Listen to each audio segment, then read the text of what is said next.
What's up, guys? MD Investor here with another video. This is the channel where we're talking about personal finance, increasing our financial IQ so we can break the cycle of generational poverty. It's all about increasing our financial IQ, educating yourself, and taking action. You can't have one without the other. You could be as educated as you want to be, but if you take no action, there will be no result. And if you have no education, it doesn't matter really how much money you have, because you don't know what to do with it, right? We know the story of all the broke rappers and the broke athletes because they have no financial education. But you're watching the MD Investor, so that's not going to happen to you. Today we're going to talk about getting our children started on a solid financial plan. And that's the key word, plan. You have to have a plan financially about what are you going to do for your children.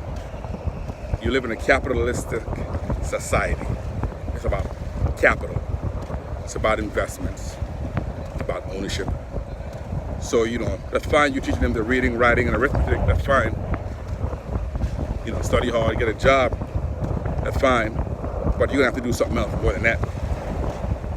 So, you're going to have a plan for your kids. A plan involving ownership and investment. I've touched on this before in other videos. And I'll look at myself an example. I remember years ago, we opened a banking account, a savings account for our kids, and we were so proud, put it on Facebook. His first savings account went down to Bank of America, had all their social security number and name and blah, blah, blah. Taking pictures of them at the bank, saying, okay, you can get you started. But that's where education comes in. I didn't realize that a savings account is not the way to go. But I didn't know that, right? But by educating myself, and keep studying and realizing that is your heart was there, no doubt about it. Your heart was there. You wanted to plan for them, but the vehicle that you chose was inappropriate, right? You want to go to Florida, you live in New York, that's fine. Your heart was there, you want to go there, but now you're gonna ride a bicycle. Yeah, eventually you'll probably get to Florida. It's gonna take a long time. You're gonna waste a lot of unnecessary energy.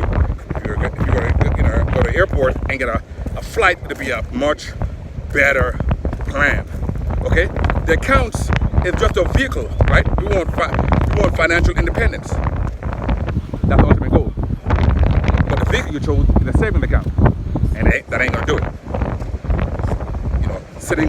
Take your money, put your money under the mattress is pretty much the equivalent, because the return on your investment is too low. There is no return on your investment. Because of inflation, your money is losing power. Okay? And that money that's sitting there doing nothing. The better idea is to open a brokerage account, right? For your children. Think about it. The bank is giving you what? Less than 1%? 0.05%? That's nothing, man. That's a waste of your time. You're using your money, giving out people loans at 10, 15, 20%, and giving you pennies, man. A better idea is to buy ownership in companies by opening a custodial account. You can open a custodial account with many different brokerage houses. We use Vanguard, but you can use Fidelity. You can use a lot of different brokerage houses. So even if your kid is under 18 years old, your kid is what? Your kid could be one day old. You just had the baby, and everybody is saying, "Oh, where are you registered? Oh, we registered at Babies R Us, and we registered. Okay, we're gonna get you a stroller. We're gonna get you some baby diapers, and we're gonna get you all type of stuff, right?" But what you should be thinking about is, right? You got a name, you got a social security number. You can open a custodial brokerage account. The custodial brokerage account allows you to now buy equity, aka stocks, aka bonds. Right? You can buy stocks for your 1 day old child. Can you think about that? 1 day old. Let me drop something in your mind. The S&P 500 is returning by maybe about let's say 8%, 9% per year. There's something called the rule of 72, which basically tells you how long it takes for your money to double. So you take 72 and you divide that by the rate of return that you're getting, and that tells you how long it's going to take your money to double. So let's say you're getting 9% return on your money. You take 72 divided by 9, that's about what, 8.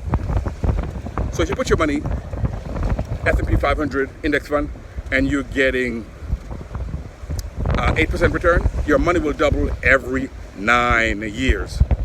For the fun of it, let's say you put down $10,000 in S&P 500 index fund for your baby at birth. $10,000 gonna double every 9 years. Okay?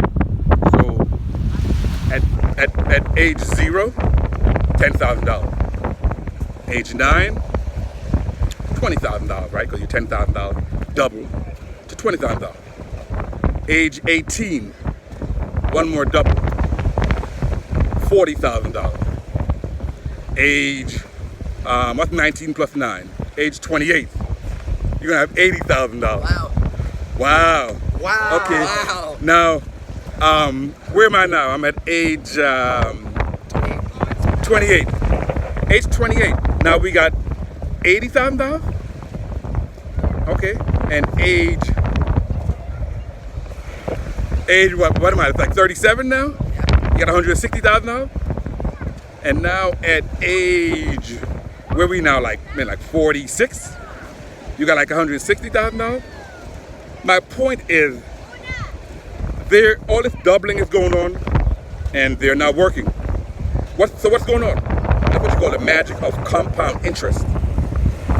Now he's what? He's in his 40s. He got what? $300,000 that could be used for a down payment on a house, rental property. It could be used for anything. And we didn't even mention, we're not even contributing anymore, right? So you start off with $10,000, and then he's putting another, and maybe you're putting another, $100 a month. It becomes very, very impressive.